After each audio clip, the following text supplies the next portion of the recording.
Selamat sore Jemaat FV Nation. Sore hari ini kembali di acara Selah. Mari kita tenangkan diri kita. Kita punya waktu untuk belajar bersama-sama, masuk dalam hadirat Tuhan dan dikuatkan oleh kebenaran firman Tuhan. Mari kita berdoa. Tuhan, kami ucap syukur untuk sore hari ini. Biar kebenaran-Mu, hadirat-Mu memberikan kekuatan buat kami. Kami siap untuk menerimanya di dalam nama Tuhan Yesus. Amin.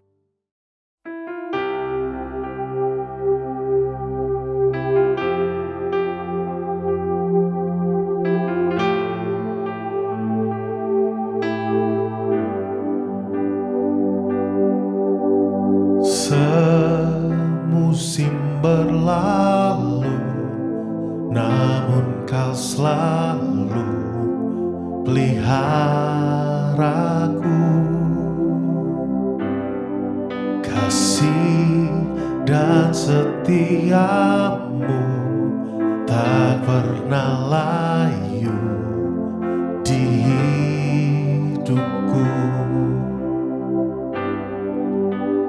Semusim berlalu, namun Kau selalu di hidupku. Kasih dan setiamu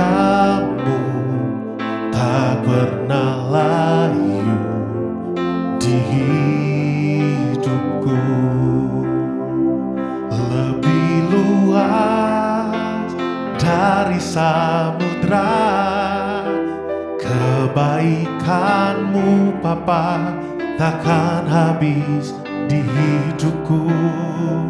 Lebih tinggi dari cakrawala, tak terbatas kasih-Mu. Sungguh ku bersyukur.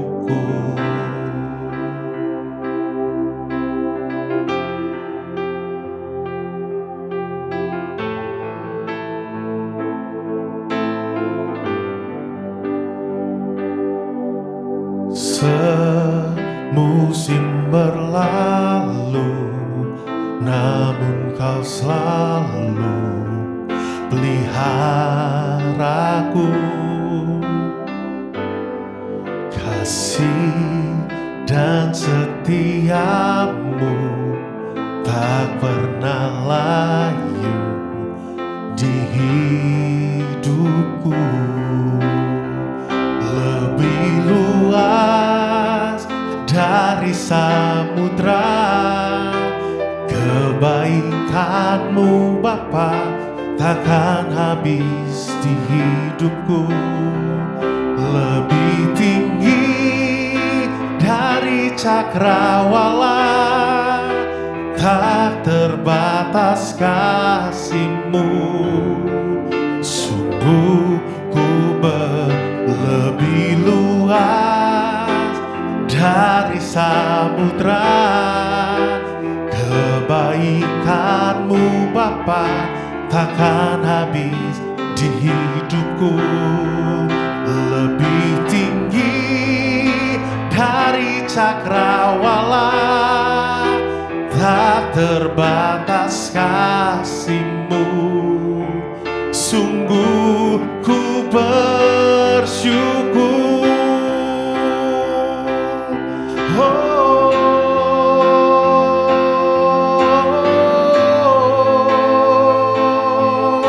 Kami bersyukur buat kebaikan-Mu, buat anugerah-Mu. Lebih luas dari samudra kebaikan-Mu Bapa takkan habis di hidupku. Lebih tinggi dari cakrawala, tak terbatas kasih-Mu. Sungguh ku bersyukur. Tak terbatas kasih-Mu. Sungguh tokoku.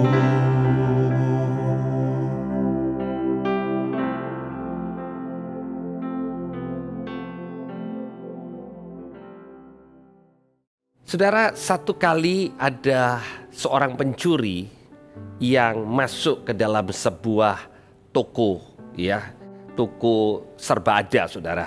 Dan yang aneh adalah dia tidak mengambil barang, tapi yang dia lakukan adalah dia menukar harga-harga yang ada di toko itu. Ya, kalau ada sebuah televisi 42 inch harganya 3 juta sekian, maka dia ambil harga itu dan dia letakkan di barang yang nilainya 50.000 dan dia taruh yang 3 juta itu. Dan barang yang harganya 50.000 itu price tag-nya dia ambil dan dia letakkan ke tempat di mana adanya televisi dan yang lain dan lain-lain. Jadi keesokan harinya pada waktu toko itu dibuka terjadi kekacauan karena orang yang melihat harga-harga barang elektronik, kamera, HP, televisi itu berharga murah. Nggak ada yang dijual di harga 500.000 ke atas, saudara. Ya, tetapi sebaliknya harga-harga yang seharusnya berharga murah kemudian jadi mahal, ya. Dan orang berebut untuk membeli barang-barang yang mereka anggap seharusnya bernilai, tapi di toko itu dijual dengan nilai yang murah. Nah, saudara, di dalam kehidupan kita seringkali hal itu yang dilakukan oleh pencuri, yaitu si jahat, si iblis yang menukar apa yang seharusnya bernilai, Alkitab katakan bernilai, Tuhan katakan bernilai, dan dijadikan tidak bernilai. Rasul Paulus mengatakan di Filipi pasal yang ketiga, dan dimulai dari, saya akan membaca dari ayat yang ke-7. Dikatakan begini, tetapi apa yang dahulu merupakan keuntungan bagiku, sekarang kuanggap rugi karena Kristus. Malahan, segala sesuatu kuanggap rugi karena pengenalan akan Kristus, Yesus Tuhanku lebih mulia daripada semuanya itu. Oleh karena dialah aku telah melepaskan semuanya itu dan menganggapnya sampah, supaya aku memperoleh Kristus. Ayat ini, dua ayat ini sungguh-sungguh luar biasa. Yang pertama di ayat yang ke-7, Rasul Paulus mengatakan ada dulu nilai-nilai dari kehidupannya yang dianggap merupakan satu keuntungan. Sekarang malah dianggap satu kerugian. Saudara, apa yang sebenarnya Paulus katakan dulu dia menganggap sesuatu itu keuntungan? Dia bicara tentang latar belakang, saudara. Rasul Paulus ini punya latar belakang yang menurut banyak orang, terutama yang hidup di zamannya, adalah orang yang punya latar belakang yang mencengangkan, yang luar biasa. Dan ini kredensialnya Paulus. Dia katakan dia disunat di hari yang ke-8 dari bangsa Israel, suku Benyamin, orang Ibrani asli. Wah, luar biasa, saudara, ya. Dan dia ini adalah orang yang memegang teguh hukum Taurat dan masuk golongan orang yang terpandang pada waktu itu, yaitu orang Farisi. Dan dia mentaati hukum Taurat dengan tidak bercacat. Itu yang Rasul Paulus katakan. Dan secara lahiriah dia juga seorang warga negara Roma. Jadi orang Ibrani, punya latar belakang Ibrani yang sangat mumpuni. Kemudian dikatakan dia juga mentaati hukum dengan sangat ketat. Dan masih banyak lagi. Dan dia katakan dulu dia sangat menaruh percaya kepada hal-hal yang lahiriah. Tetapi sekarang tidak lagi, ya. Jadi dia memperingatkan kepada orang-orang yang menaruh pengharapannya kepada perkara lahiriah, dan dia katakan kalau ada orang yang mau menaruh kepercayaan dirinya yang membuat dia pede adalah hal-hal yang sifatnya lahiriah, sifatnya latar belakang, harusnya Paulus adalah orangnya. Itu yang dia ingin katakan kepada jemaat. Kemudian dia sampai kepada kesimpulan, apa yang dulu merupakan keuntungan sekarang aku anggap rugi.